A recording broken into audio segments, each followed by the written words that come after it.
Hello guys, আপনাদের মাঝে আরেকটি চার্জার নিয়ে আসলাম। চার্জারটি কাস্টমারের কথা অনুযায়ী বারবার ফিউজ কাটে। তা চলুন আমরা চার্জারটি প্রথমত ব্যাক কভারটি খুলে নেব, তারপর দেখি এবং একটি ফিউজ লাগাই নেব। ব্যাক কভারটি আমরা খুলে নিলাম। এখন দেখি দেখা যাক চার্জারটি কি সমস্যা পাওয়া যায়। সাধারণত চার্জারটি কোনো সমস্যা তো উপরে দেখা যাচ্ছে না। তা চার্জারটি ফিউজ লাইন দিতে আছি, ফিউজ লাইন দেখেন দিলে বারবার ফিউজ লাইনটি জ্বলে উঠছে। আপনারা দেখতে পাচ্ছেন কিনা, ফিউজ লাইন দিলে ফিউজ লাইনটি জ্বলে উঠছে এবং কোনো আউটপুট ডিসি সাইডে কোনো সিগন্যাল নাই। তো আমরা প্রথমত চার্জারটিকে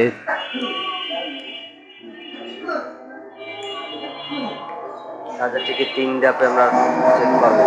হয়তো প্রাইমারি শর্ট, নয়তোবা সেকেন্ডারি শর্ট, নয়তোবা রেক্টিফায়ার শর্ট, তিনটের যে কোনো একটি শর্ট আছে। তো আমরা যেহেতু ডিসি আউটপুটে কোনো সিগন্যাল পাচ্ছি না, সেহেতু আমরা সেকেন্ডারি যে কোনো একটা সাইড খুলবো। তার সেকেন্ডারি আমরা সাইড খুলবো যেটার সঙ্গে ফ্যানের কানেকশন নাই, পরের অপোজিট কানেকশনটা খুলবো। যদি ফ্যানের কানেকশনটা না খুলে অপোজিট কানেকশনটা খুলবো।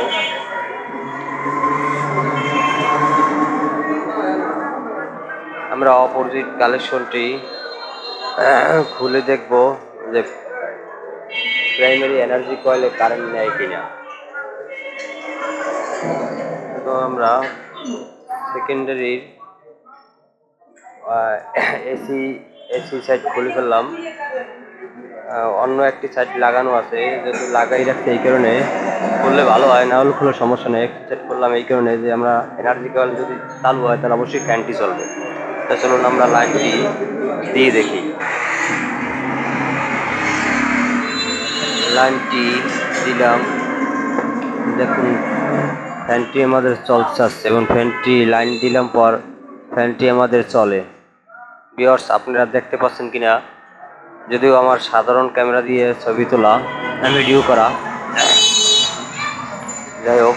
তখন চলুন আমরা এখন রেক্টিফায়ারটি করবো। রেক্টিফায়ারটা অবশ্যই যেহেতু সেকেন্ডারি ঠিক আছে, এনার্জি কয়েলে কারেন্ট নিচ্ছে, তাহলে অবশ্যই রেক্টিফায়ারের সমস্যাতে রেক্টিফায়ারটা আমরা খুলবো। গাইজ, রেক্টিফায়ারটি খোলার সময় অবশ্যই তারে মার্কিং করবেন। মার্কিং করলে নতুনদের জন্য সুবিধা, যারা কন্টিনিউ কাজ করেন তাদের জন্য কোনো সমস্যা নেই, কারণ তারা তো মুখস্থ বিদ্যা তাদের কম বেশি থাকে। আমরা রেক্টিফায়ারটা খোলার চেষ্টা করতেছি। তারের কানেকশন বিচ্ছিন্ন করলাম। এখন নিচে দুটো নাট থাকে, দুটো নাট খুললে হিরচিনির লাগে লাইন দুটো থাকে, না দুটো থাকে। হিরচিনির নাট দুটো খুলে রেক্টিফায়ারটা আউট করে দিলাম।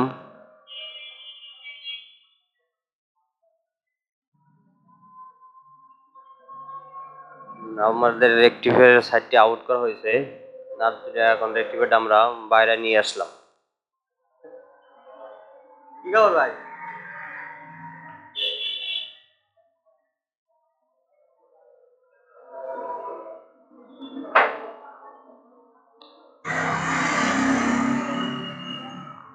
আমরা মিটারটি বেস সার্কিটটি খুলে নিলাম এবং মিটারটি হাতে নিলাম। মিটারের স্কেলটি 1 ohmসে 1K-তে রাখলাম। এখন আমরা মিটার দিয়ে মেপে দেখাবো। অবশ্যই এটি সিরিজ লাইন দিয়েও মাপা যায়, তাই মিটার দিয়ে মাপলে উত্তম হয়। তো আমরা মিটার দিয়ে প্রথমত মেপে দেখব। মিটারের লাইনটি দেখেন শর্ট করলে কানেকশন শো করতে হবে, তখন আমরা প্লাস দেখেন আবার দেখাইলাম। এখন আমরা নেগেটিভে একটা ধরবো, পজিটিভে ধরবো। Negative positive. দেখেন ভিউয়ার্স, নেগেটিভ পজিটিভ ধরলে কোনো কানেকশন সংকেত দিচ্ছে না, এবং এখন পজিটিভ আর নেগেটিভ ধরলাম, পজিটিভ আর নেগেটিভ দিলাম, কানেকশনটি শো করতেছে। এখানে দেখা যাচ্ছে আমাদের আউটপুট কানেকশনটি ভালো আছে। আবার দেখাচ্ছি, নেগেটিভ পজিটিভ ধরলাম, কানেকশন পাচ্ছে না। এখন পজিটিভ আর নেগেটিভ ধরবো, তখন কিন্তু কানেকশনটি দিচ্ছে। তখন কানেকশনটি দিচ্ছে। তা আমরা কাজের সাথে তারটি খুলে নেব। তারটিতে একটু ডিস্টার্ব ফিল করতেছি, তাই তারটি আমরা খুলে নেব। আমরা কাজের সাথে তারটি খুলে নিলাম। এখন আমরা আবার মেপে দেখাবো।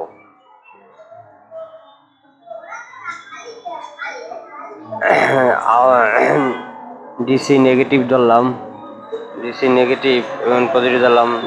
দেখেন একদিক কাজ করে একদিক কাজ করে না, ওমস ওড়ে একদিকে ওমস ওড়ে না, অতএব আউটপুট ঠিক আছে। এখন আমরা এসি সেটটি দেখবো। নেগেটিভ ধরলাম, এসি ইন ধরলাম। দেখেন ভিউয়ার্স আমাদের কাটাটি একালে গোড়া পর্যন্ত চলে গেছে, নিচ পর্যন্ত চলে গেছে, অতএব এখানে শর্ট, ডায়োডটি শর্ট দেখা যাচ্ছে, একটা সাইড ডায়োড শর্ট দেখা যাচ্ছে। এবং আমরা বিপরীত সাইডে এসি প্লাস, ডিসি প্লাস এবং এসি মাপ দিই, এখানে কিন্তু ওড়ে না, কিন্তু এখানে কিন্তু শর্ট দেখা যাচ্ছে।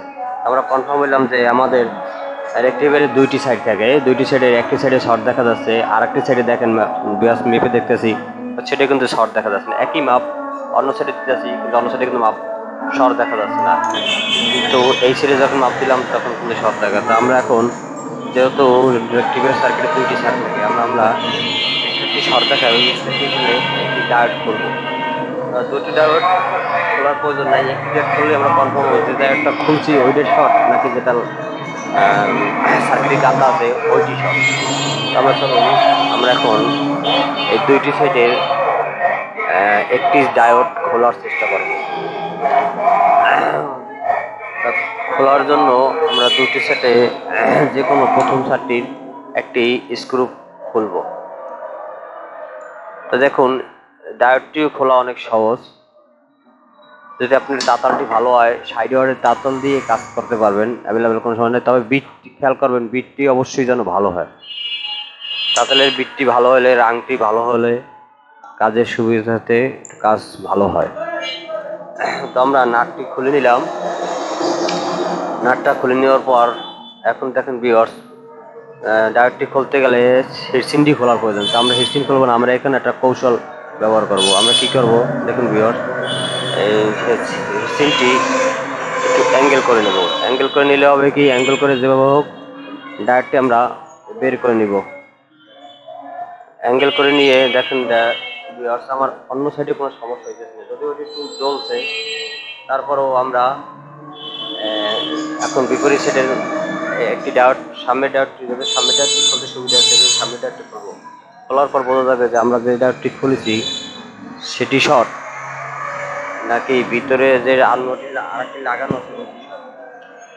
চলুন আমরা ডায়োডটি খুলবো। ডায়োডটি খুলে তারপর দেখি। আমরা ডায়োডটি খুললাম এবং পুরনো ডায়োডটি নিলাম। এই একটি ডায়োডের মধ্যে 4টি ডায়োডের মাপ দেখাবে। প্রথম যে ডায়োডটা ধরবো, এই জন্য আমি 2, 3, 4। দেখেন ভিউয়ার্স, যখন আমার 3 নম্বর ডায়োডের সংকেত দিই তখন কিন্তু ডায়োডটি শর্ট দেখায়, মানে এসি।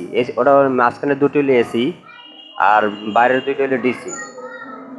তাহলে আমরা নতুনটি মেপে দেখাই। দেখেন এটি ভালো দেখাচ্ছে, এটি কিন্তু ভালো দেখাচ্ছে, কিন্তু আমাদের পুরনটি কিন্তু এটি ডাইরেক্ট শর্ট দেখা যাচ্ছে, মিটারের অপর দিকে চলে যায়।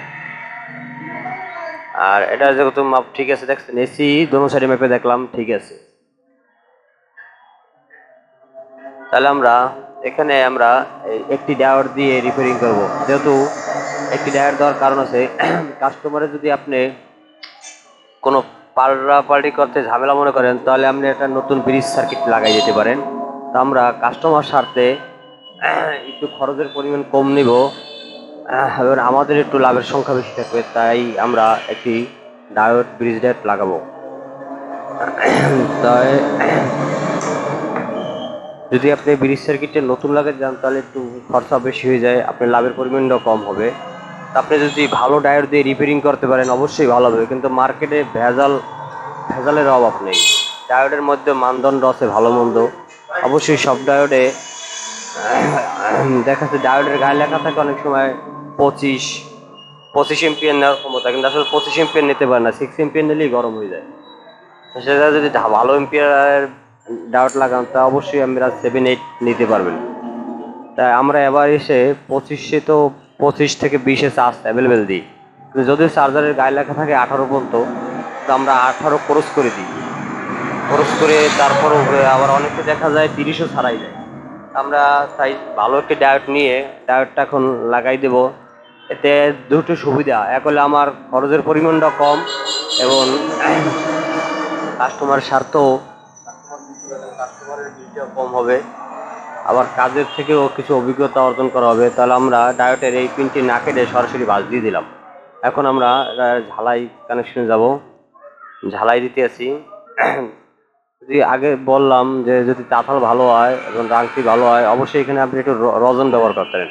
রজন ব্যবহার করলে অনেক সময় খারাপ রাঙও ঝালাই করতে সুবিধা হয়। তা আমরা ঝালাই করে নিই, তারপর আবার ঝালাই করে নিয়ে যাওয়া দেখা হোক।